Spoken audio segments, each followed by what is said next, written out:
وَأَنفِقُوا خَيْرًا لِأَنفُسِكُمْ، اور خرچ کرو، یہ تمہارے لیے بہتر ہے۔ اپنی بہتری کے لیے، اپنی بھلائی کے لیے خرچ کرو۔ راہ خدا میں خرچ کرنے سے مال گھٹتا نہیں۔ میرے اور آپ کے آقا و مولا نے ایک مقام پہ قسم فرما کے 3 چیزیں بیان فرمائی۔ اس میں سے ایک چیز حضور نے یہ ارشاد فرمائی کہ جو شخص معاف کر دیتا ہے، میں اللہ کی قسم اٹھاتا ہوں کہ اس کی عزت کم نہیں ہوگی۔ دوسری بات یہ ارشاد فرمائی کہ جو مانگنے لگ جاتا ہے، سوال کا دروازہ کھول لیتا ہے، اللہ اس کے لیے محتاجی کا دروازہ کھول لیتا ہے۔ حالات سخت بھی ہوں، اگر قابل برداشت ہوں تو ان کو برداشت کرنا چاہیے تاکہ سوال کی عادت نہ پڑے۔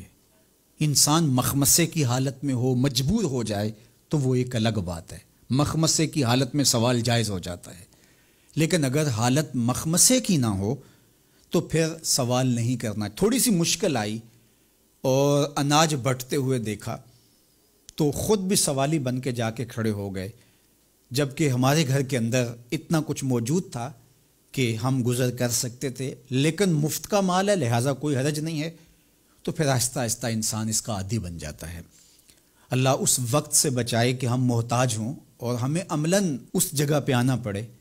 اللہ سب کو محفوظ فرمائے۔ لیکن اگر حالات کچھ تلخ بھی ہوں تو پھر بھی اگر آپ دیکھیں اپنے آپ کو کہ کیا ہم ایسی جگہ پہ تو نہیں ہیں کہ ہم سوال کرنے جائیں، تو باہر ایک ماحول دیکھ کر کے تو لپک پڑنا، تو اس سے آپ کی طبع کے اندر سوال کی عادت پیدا ہوگی۔ تو اس لیے جو مانگنا شروع کر دیتا ہے پھر اس کے لیے محتاجی کا دروازہ بند نہیں ہوتا، الا یہ کہ کوئی سخت مجبور ہو جائے تو شریعت اس کو اس کی اجازت دیتی ہے۔ تیسری بات میرے اور آپ کے آقا و مولا نے جو قسم کر کے کہی، ما نقص مال عبد من صدقہ، کہ صدقے سے بندے کا مال کم نہیں ہوتا۔ آپ کا اکاؤنٹنٹ کہتا ہے کہ اگر اتنے پیسے اتنوں سے نکال دیے گئے تو باقی اتنے بچیں گے، کیلکولیٹر کا حساب بھی یہی ہے۔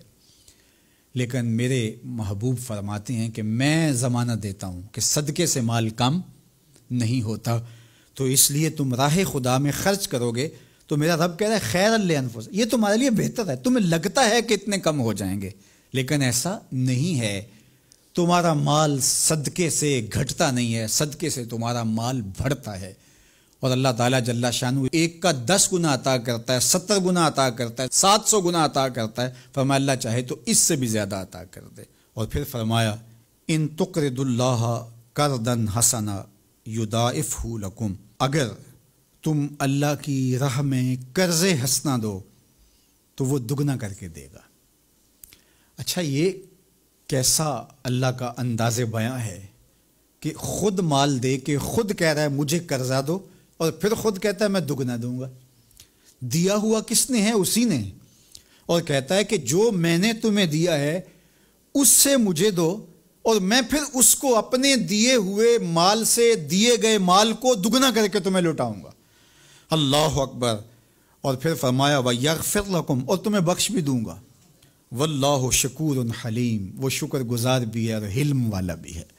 اللہ اکبر، وہ بردبار بھی ہے، وہ تمہارا شکر گزار بھی ہوگا، تمہیں دگنا کر کے بھی دے گا، تمہاری مغفرت بھی کر دے گا، اور تمہارے مال میں کمی بھی نہیں آنے دے گا، اور یہ بہتر بھی تمہارے لیے ہوگا۔ یہ تمہاری آزمائش تھی، تمہارا مال تمہیں دے کر تم سے مانگا، اور جس کے لیے مانگا اس کو اللہ ڈائریکٹ بھی تو دے سکتا تھا، لیکن کہا کہ اس کی آزمائش ہے کہ اس کو غربت کی بھٹی میں ڈالا گیا۔ تمہاری آزمائش یہ ہے، تمہیں فراوانی دی گئی۔ اب دیکھیے کہ وہ آزمائش میں پورا نکلتا ہے، تم آزمائش میں پورے نکلتے ہو، دونوں آزمائش میں پورے نکلتے ہیں، یا پھر تم نامراد اور ناکام ہو جاتے ہو۔ اللہ اکبر۔ اللہ جل شانہ پورے عالم کے اوپر پھیلی ہوئی وبا کو دور فرمائے، بالخصوص امت مسلمہ کی خیر کرے، اور میرے وطن پاکستان کو امن کا، نور کا، رحمت کا گہوارہ بنائے، اور یہاں نظام رسول کی بہاریں پیدا کرے۔ اللہ ہمیں معاشی بحرانوں سے نکال کے معیشت کا استحکام عطا کرے، اور ایک دوسرے کے لیے جذبہ احساس، جذبہ ہمدردی اور راہ خدا میں خرچ کرنے کا جذبہ فراواں ہمارا مقسوم کرے۔